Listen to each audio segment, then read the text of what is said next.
quelqu'un, il est à la fois, il peut être, il est tendre, il est, et puis au fond de lui, il peut s'énerver d'un coup, mais il cassera pas quelque chose autour de lui pour montrer sa hargne d'en vouloir.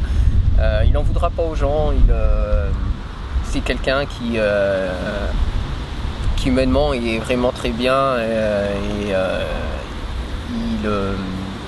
il fait en sorte de bien gérer ces situations. Il a comment dire, il a un gros potentiel de toute façon physique. C'est même pour moi le meilleur athlète en tant que handisport.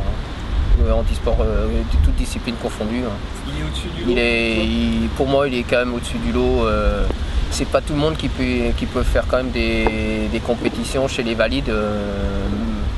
Tout comme Gilles qui arrivait à faire également des compétitions chez les valides et de se classer quand même sur un plan national.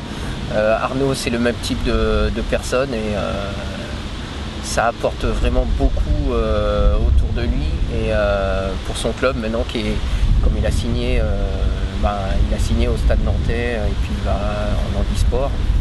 Et c'est vrai que ça donne une belle image aussi d'un nouveau qui arrive. Moi je l'ai côtoyé, on se côtoie encore et on est frères de chambre, souvent quand on part en stage. Le petit inconvénient c'est que des fois j'avais du mal à dormir. Et ça c'est... Arnaud il ronfle en fait.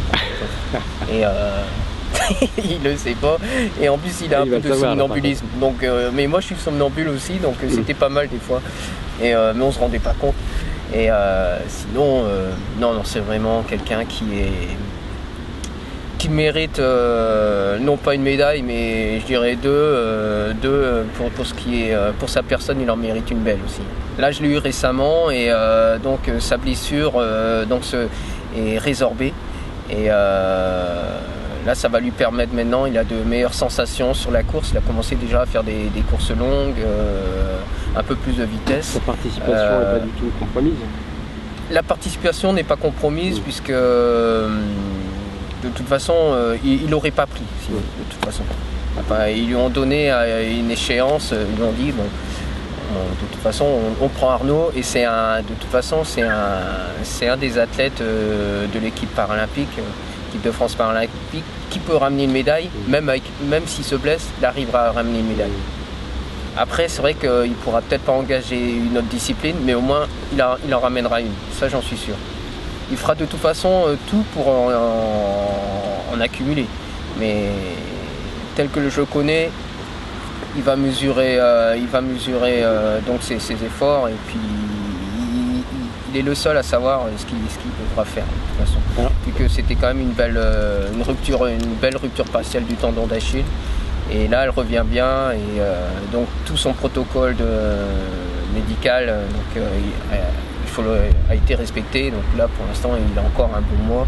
Et donc, il va être engagé. Donc il commence le 1er septembre sur le triple saut et le 3 septembre en longueur.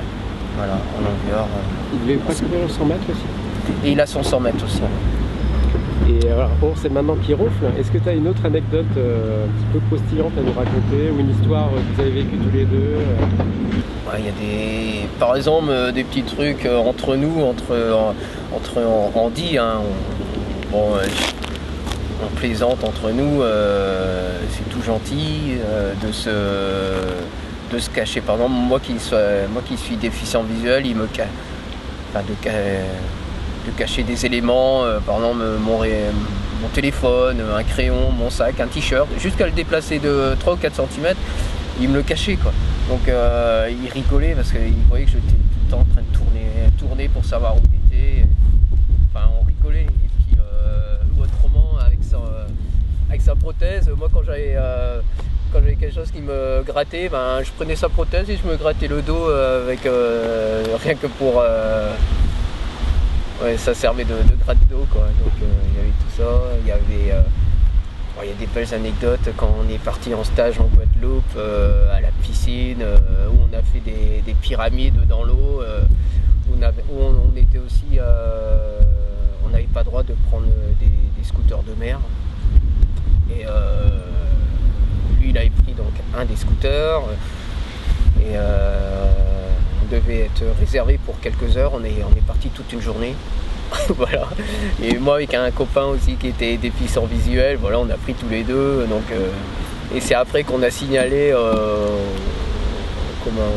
au moniteur qu'on était déficient visuel et que Arnaud était amputé. Et lui, il n'avait pas fait attention, quoi. Donc vous voyez, on arrivait quand même à se dissimuler parmi les gens, parmi le monde aussi. Donc, tout en restant aussi handicapé, quoi.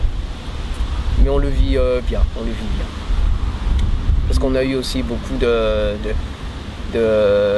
difficultés avant et on arrive à relativiser très vite et c'est surtout qu'on est surtout bien entouré, quoi.